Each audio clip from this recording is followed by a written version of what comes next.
Today we're talking about how to change your strings. Welcome back.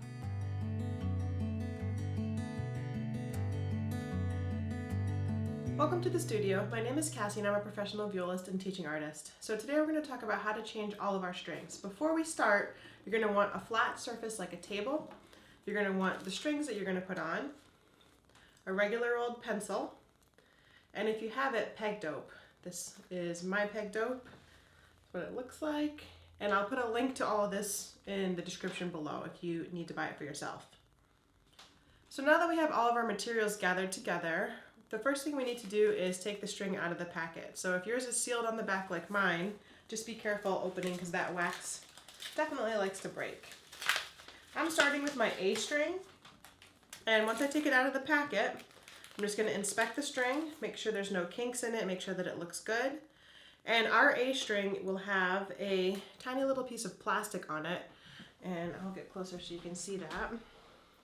So this tiny little piece of plastic right here is really important. That's what's going to go over the bridge and keep the A string from slicing the bridge because it's really thin metal, and then the wood of the bridge can be very easily cut. So now that we have our string out and ready, I'm going to take off my A string, and notice that my instrument's laying flat on the table. I'm going to loosen it. And then at the end, yours might have a ball end or a loop end, but I'm just going to take that out of the fine tuner and continue twisting it out until the string is released.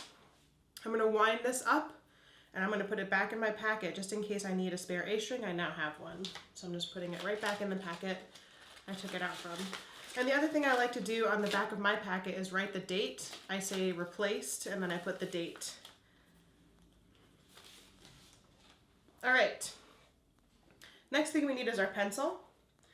So I'm going to take a little bit of pencil lead, and on the bridge I'm going to mark where the string crosses, just putting a little bit of lead there, and then up at the nut in the groove I'm putting a little bit of lead there. So the two places again up close are up here at the nut, and then right here at the bridge you can kind of almost see where it's marked, right where the string crosses the bridge. This helps lubricate the string and helps it to keep from breaking.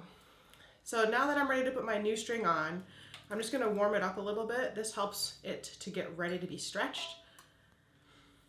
And I like to put the ball end in first into the fine tuner. And then we have to be really careful on the A string to not overlap the D string. So as I'm going to put it in the peg here, you don't want to cross over the D string. We need to go under it. So very carefully, I'm going to put my string underneath the D string, not on top of it.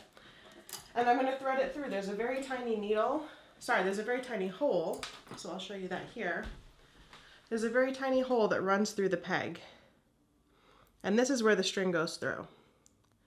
Just like threading a needle. And we want to leave a little bit through that opposite end. And then we're going to start to twist it so it has tension. So let me put this back in the fine tuner. We're going to go underneath the D string. And as I'm twisting, I'm going to make sure that I'm twisting on the left side of where the hole is 2 or 3 times. And then I'm going to go on the right side. Now when that new string is in place, it looks like this. So I've twisted a few times on the opposite side of the wall. So the wall for the A string is here. I'm twisting a few times on this side before I go back towards the side that's closest to where the peg wall is. Now I'm going to do this very, very slowly. I don't want my string to break. Make sure that the ball is in the fine tuner. I'm holding a little bit of tension here. I'm going to slowly twist, making sure that the string is closest to the wall of where the peg is. So we don't want it on the C string side, we want it on the A string side, that wall. Now when it's almost tense enough, I'm going to make sure that I go back and I take that little piece of plastic that was on the string here, and I'm going to put that right over the bridge. And again, that little plastic piece is going to keep the string from cutting into the bridge. Once that's in place, should have stayed here, we want to make sure that the groove up here at the nut, that the string is sitting in that. If it's not sitting in the right place, you're going to be able to see that groove. So we want the string to rest right in that groove. I'm gonna lay it back down on the table, and very slowly, I'm gonna be twisting and I'm gonna be pushing towards the C string. So I'm supporting the neck here. I never wanna push without extra support. So I'm gonna be pushing a little at a time and checking my pitch. Still a little bit low. Still gonna continue to push and support from the opposite side. So this hand is supporting over here. Still a little low.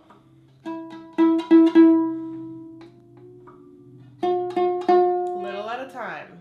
And I'm gonna show you how much I'm twisting up close. So when I'm doing those twists, it's this much at a time. You barely even see that. It's a little at a time. Continuing to check.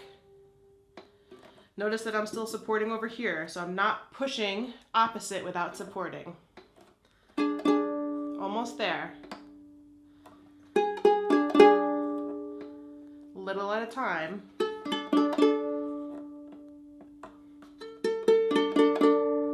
Okay, we're getting close, so I'm gonna leave it a little bit untuned. The next thing I wanna do is I'm gonna hold my instrument up at eye level and I'm gonna check the angle of the bridge. The bridge has two sides. There's a flat side that's closer to the tailpiece, and then there's a slightly curved side that faces the fingerboard. I'm gonna hold it up to eye level with one eye closed, and I'm gonna make sure that that back side makes a 90-degree angle with the top of my instrument. So that's step one. If you have to adjust that, you're gonna put it back down on the table and very carefully make those tiny adjustments, and I'll show you that in a minute. So I'm looking, my bridge is pretty good. The next thing I want to do is I want to look at the instrument from the top, and I want to make sure that the bridge has not gotten a little bit crooked. So I want to show you my bridge from straight on. I'm looking at it from this angle, and I want to make sure that there's nothing twisty. I'm going to make it exaggerated just so you can see what I mean.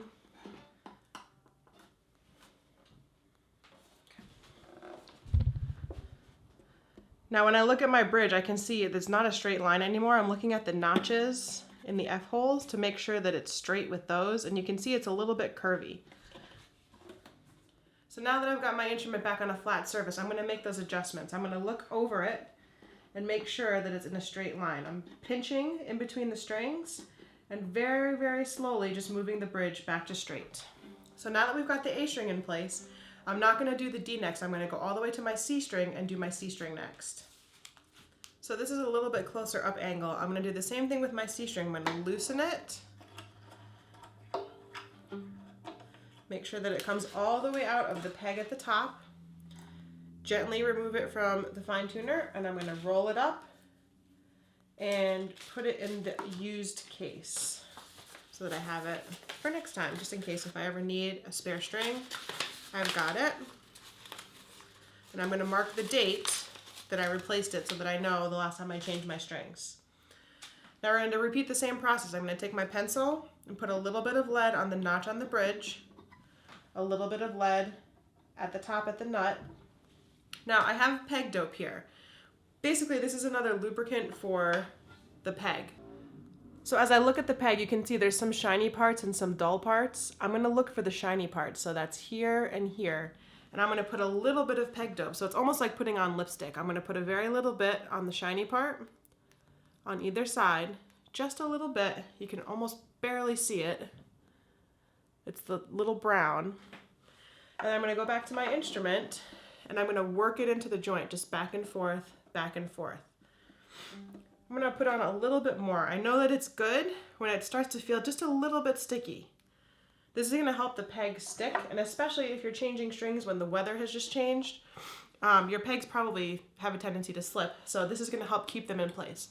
So if you can see here, there's just a little bit of resistance, and that's exactly what I want.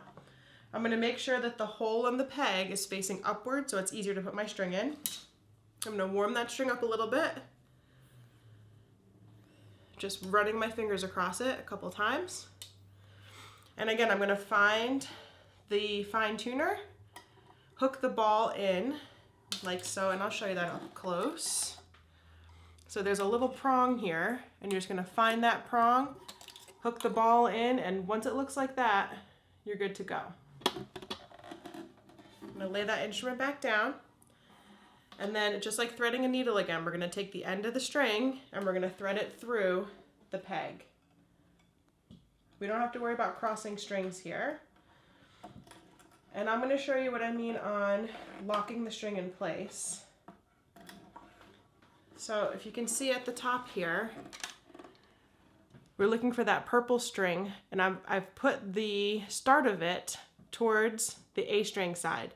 So the opposite side of the wall that the peg is on, just to lock it into place.